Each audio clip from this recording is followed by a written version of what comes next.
Yes, my name is Beau Laskey. Really glad to be here. Thanks for having me. I'm with SVB Capital, which is part of Silicon Valley Bank. Hopefully everybody knows who Silicon Valley Bank is.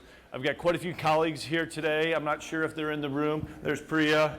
Got Andy, I think. Got Katie Reister, Kathleen Forte, and a couple other folks. Glad they could be here. Probably some others, but they probably don't want to hear me, so they're probably in the room next door.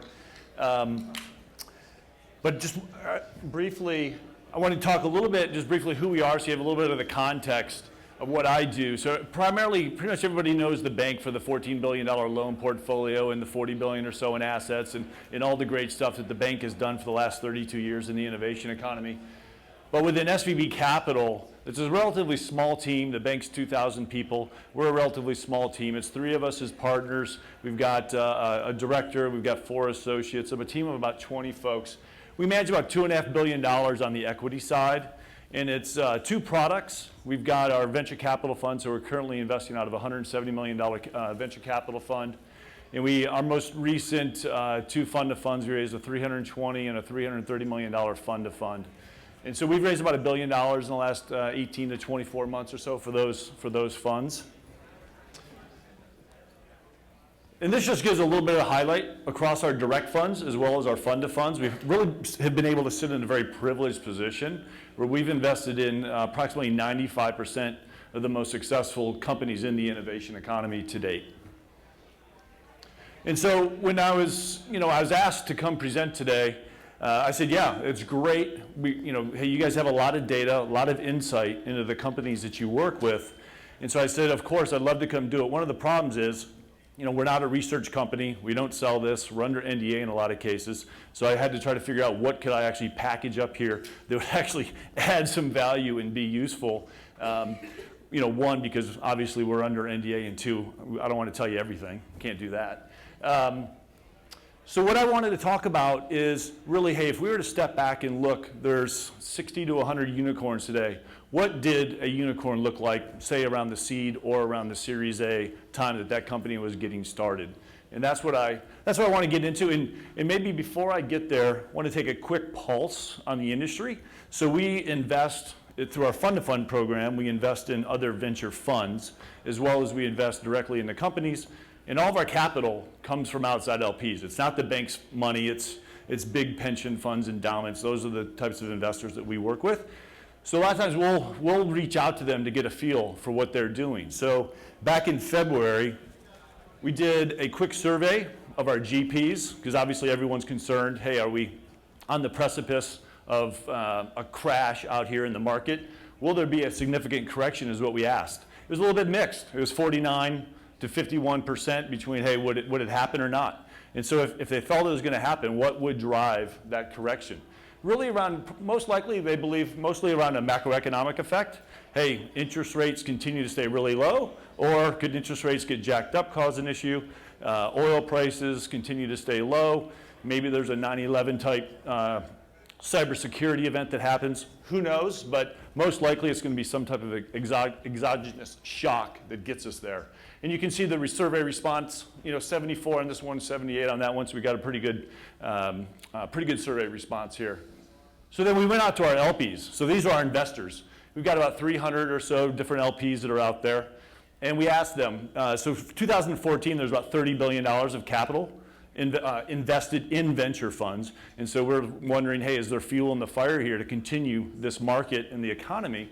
And so we want to ask, hey, do you believe there's going to be, more or less or about the same of capital raised in 2015? What are your plans?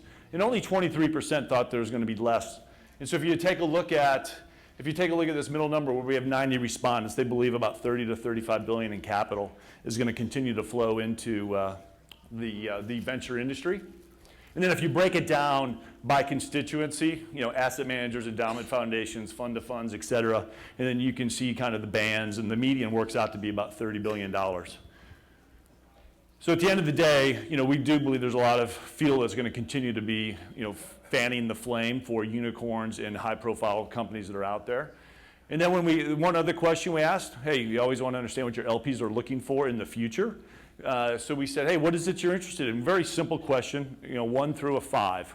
At the top, very interested in direct venture funds in technology, Series A and Series B. What are you not interested in? Obviously not interested in clean tech and less interested in fund to funds primarily because of the double fees. And most of our LPs are larger LPs, so they typically don't play in the angel and seed world. So where's all this capital going? I guess that's really one of the big questions here. It's obviously going towards later stage, and it's a big part of what's fueling this current unicorn boom that's out there. And companies are staying private substantially longer than ever before. If you look at the graph on the left-hand side here, that's the Series B versus the Series C versus the Series D. Obviously, the later stage rounds are getting bid up quite substantially. And if you look at this is actually only from January of 14. I think everyone keeps talking about there's kind of a new unicorn every day or every couple of minutes or something. From January 14 to April of 15, January 14, all those companies were between 1 billion and 5 billion. And then you can see the nice growth. And what you have here on the green slots, those are companies that are valued at 20 billion and greater. So we're definitely seeing some nice upticks in these businesses. So this is kind of a snapshot, just kind of the logo. Some people say it's 56, 57. Some people say it's 101. It depends on the definition. Some of these unicorns have fallen probably a little bit. Some have continued to skyrocket. But if you look at where primarily most of them are coming, especially the ones that have gotten out into the IPO market, consumer web and the enterprise software, so the gray circles are where they actually went public, and the orange circles are where they are today in terms of their IPO returns post-IPO. And then in all these other categories, as Jeff was talking about, advertising, completely flat, comms, education, and then on the video gaming side, those are all flat post-IPO today. So I think that has called some of the responses around some of the private versus the public markets. And so here we'll talk a little bit about the characteristics of a unicorn, but also I think it's also a big part of what are the misperceptions of the unicorns that are out there. I think it's interesting to walk through some of these points. So here, first-time founders are actually outliers. Only about 3% of the unicorns are founded by first-time founders. You got Evan and Aaron there on the left-hand side, but majority of the people are more like Dave Duffield, who started Workday when he was in his 60s. Conrad and the founder of Xiaomi, he was 45 when he started that business. So they're actually very well seasoned entrepreneurs and executives that start majority of these businesses. And they're founded by teams, not by individuals. A lot of times people think it's that sole individual that really pushed that company forward. But in most cases, if you look at the distribution of the companies that we bank, most of these are between 2 and 4. I think it's really in that kind of the 2 to 3 range.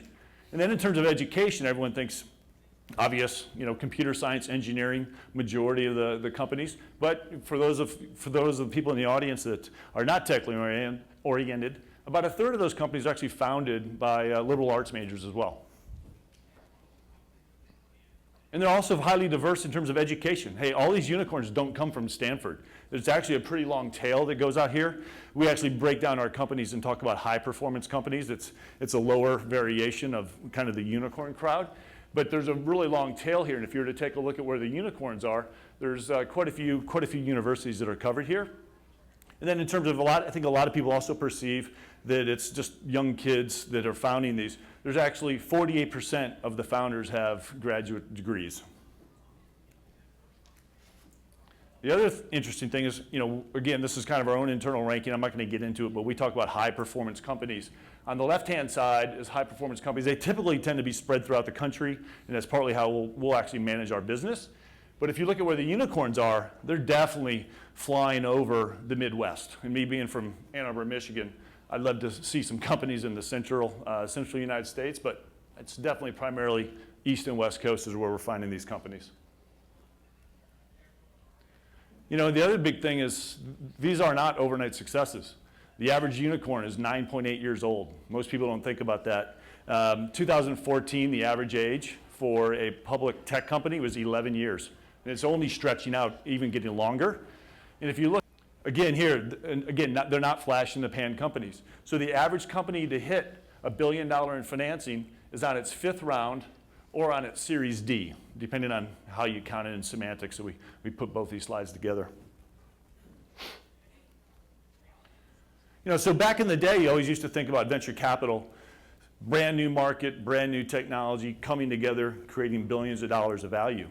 But if you look at what majority of these unicorns have done, they've gone into established, very large markets and turned them upside down, which is what Uber has obviously done in the taxi cab industry. I think most people thought, hey, there's plenty of private drivers, there's plenty of taxi cab industries out there. And if you look at what Airbnb is doing in the hotel industry, what Zenefits is doing, they're actually going after these much more regulated, they're actually tougher industries now to actually be able to solve for. Obviously, we're part of a bank, Lending Club and Prosper and those guys. They're going after the very regulated industry. Think about Xiaomi. Whoever thought that you'd have a competitor to Samsung and Apple out there, but they've been able to figure out some pretty unique ways to sell and a pretty interesting value proposition. So Anand was talking about earlier today, who are the people that are actually backing these unicorns? And so the background slide is actually these are actually his slides. These are from CB Insights that we pulled out from I think a previous deck. But if you look at the top investors, you've got T. Rowe Price, Excel, Goldman, NEA, Tiger Global. Those are the folks that have invested just in the largest number of unicorns out there. But if you say, hey, who's actually been involved from the beginning, that seed and the Series A, that list changes dramatically, and there's only 2 names that are still on there, and that's Sequoia and Excel. All the other names change.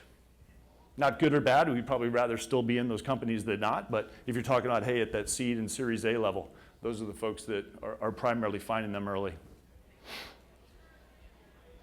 And then also in terms of valuation, these companies, especially on the consumer side, they're showing strong traction very early on with that first or second product. So if you look at Snapchat, you look at WhatsApp, their user growth, and we've actually run a bunch of different regression analyses to try to understand valuation compared to whatever the variable is here. And so we actually use for this graph, we actually use the Mattermark score. And there's a decent correlation. The R squared is okay, and there's a little bit of an uptick in terms of the line there that fits. But if you were to look at, sorry, you can't really read these, but that's Box, Pinterest, Uber, Airbnb, they're way above the line. And those valuations that are driven by the investors, obviously, are driven by a lot of this early growth in the market. And so at the end of the day, we're huge believers. Innovation is just beginning. We're super excited to be supporting all the innovation entrepreneurs, the economy, the investors that are out there. Whether it's Uber or SpaceX or Medium or Tesla or how they're really transitioning and changing the educational world with Khan Academy, we're just super excited to be a part of it. And so here I'll just leave it. I'll wrap up on this slide. So with this slide is showing 6 extremely large markets. So these circles show the market potential for 2020 in the dark blue. The light blue is what's been penetrated today. So really, the billion-dollar question is, what unicorn is going to capture those markets and who's going to ride it? So that's my presentation, and I thank you, and good luck hunting.